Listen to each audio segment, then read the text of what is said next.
Hi friends. Hey, look at the front yard.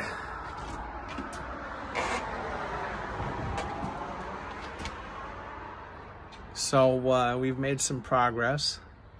Today though, I'm going to talk about what we're working on the porch. So we have a curved floor on the porch. There are two different planes, and so you can see that the roof juts out slightly above the steps. That's where I'm standing, is the section around the steps. And the floor, we have decided when we built this thing, bless our hearts, has a curved area that is not weather protected. So needs some repair. Additionally, the same thing for the balustrades that were there. This guy actually fell apart into two pieces. This was that vertical member. So, before I took this guy off, I thought we're going to be able to just fill in little broken areas and use an epoxy filler and sand it, and it's going to be pretty darn good. But this guy that fell off,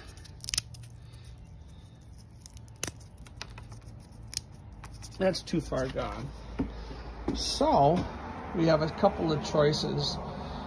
Replace it with something straight that looks pretty good, or recreate a curved setup where I can reuse these guys, but recreate something that goes underneath and on top. I may be able to use, I'm verbally processing with you friends, I may be able to use this top part. So possibly all I need to do is rebuild this bottom part. So we're going to move from demolition expert and carpentry hack to restoration specialist. This long shot really is just to give you a nicer look at the front yard now. This bird bath lived in the backyard, so it's part of the property. This iron railing is something that we've considered. Its language is very much like the stair railing. So if I'm unable to restore or recreate that thing, we may figure out a way to use this, but this porch really leaned at one point, and so what I've been doing is using a 20-ton bottle jack, and I sistered the front two beams. We've been raising it up gradually. Additionally, I sistered this cross member. There wasn't room on the inside to sister it without completely taking everything apart. And so it's sandwiched and providing a great deal of strength. These guys here are kind of neat because they're 10 inches long.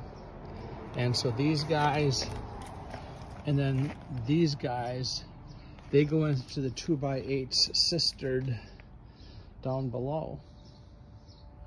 So I've reduced the sagging significantly. We'll potentially jack a few more millimeters, but then over here I create a permanent support. We'll determine the most efficient way to replace what has to be replaced here. And as I enjoy that process, I'll share a little bit of it with you. So here's what I'm gonna do is I traced the outline of this base piece on a piece of 2x8. Now it's not thick enough, obviously, right? So I'm gonna use 2, and then the second one will be too thick, and so I'll rip it and glue the 2 together. And if I'm a good enough, careful cutter, I should have a new base. Well, here we go. Why did you stop, Leif? So,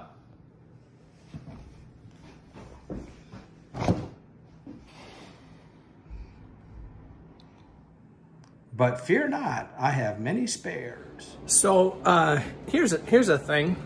We have a mullioned look. Talked a number of times about this window in the kitchen, but it'll be on the left side of the fridge. This is our pantry storage. And yes, at the end of my day, there's my Labatt's blue light. I have something here sometimes. So this is my mullioned pantry storage. It's kind of old, might not be as old as it looks, but it's really heavy and really cool. We'll put it on a little base to maybe a foot higher. And then, something I haven't told anybody, but we found this door upstairs leading from the bedroom to the little sunroom. And so I had to widen this opening here. It was a 30-inch door, and so I widened it to a 32-inch door. That's something I'd never done before. And so at the strong encouragement of the chief of design, I realized that the design of it was really good. And so the opportunity to figure it out was really good. But what always concerned me as I was working on it was, are the hinges going to be in the right place? And is it gonna work?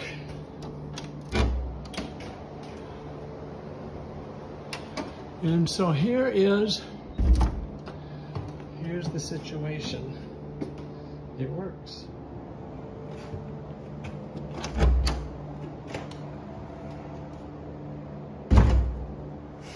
So in our cool new old door, this is supposed to move when you turn the doorknob, and it's stuck. So I pulled off these little face plates. By the way, is this just not old and cool and vintage? And I'm gonna take this guy apart. There's a little screw right here. And I'm gonna see if I can make it work freely. Okay, so here's the mechanism. I can already, well, I can already push it out a little bit.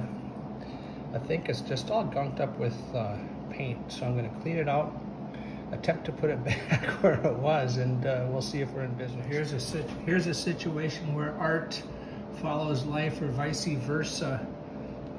When that part popped out, I was able to go back to the video of what it looked like before the part popped out, because even though there's only a few mechanisms in there, people 150 years ago knew this stuff intuitively, but I didn't. So I cleaned off the paint on the outside of this thing, and now we have a latch that works. So here is the rest of the story on the latch. Woohoo! Okay, so we are back on the porch. This stuff here has come off of the ceiling. We can clean that ceiling up and paint it. It's in good condition. It was covered up with aluminum at one time, but you know, it's not exposed to the weather, and so we think that we can have the warmth and character of real wood without creating a maintenance nightmare for the new owners.